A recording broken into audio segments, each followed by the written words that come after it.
Hi! Welcome back sa aking channel. Babati muna ako sa inyo mga pengaod yung tanan dyan sa Baclayan. Ito pala, birthday ni Kati. Kumain na lang kami sa labas. Kasi ayaw niya magdibo. Ito yung mga handa niya. Doon kami sa Kalamba kumain.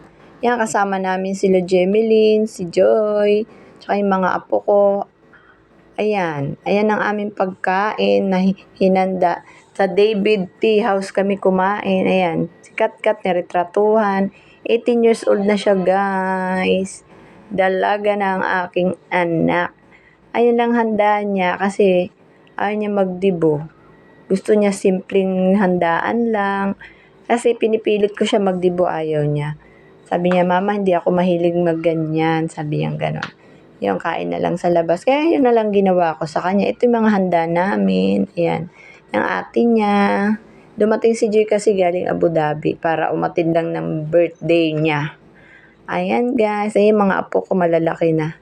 Si Hero, si Budang parating pa lang. Si JJ nga hindi nakasama kasi may pasok. Kami-kami na lang. Ayan ang kainan na. Ayan. Yan lang simpleng nagshabu-shabu kami. Ayan guys, ang aming pagkain for today. Maya-maya kakantahan siya ng happy birthday. Ayan, yan ang mga handa lang niya. Yan ang nakayanan ng bulsa. Ayan, may birthday. Happy birthday, Katkat. Ayan, 18 years old na siya. Dalagan-dalaga na si Kati.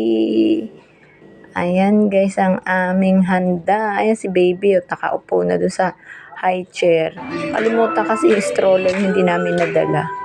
Ayan, kinakantahan na siya ng Happy Birthday to you. Yan kasi sa David Tea House. May kakanta tapos may cake na maliit. Yan ang ginawa sa kanya. Yan si Jemeline karga-karga, si Primo tulog.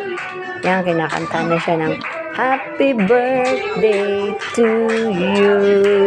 Yan, may cake na maliit. Ayan guys. Ayan na. Kanta kami dyan. Kasi, kumain na kami niyan eh. Yan, hinipan na yung kandila, tsaka yung cake na binili ko. Yan. Alam na ko sa inyo, bye!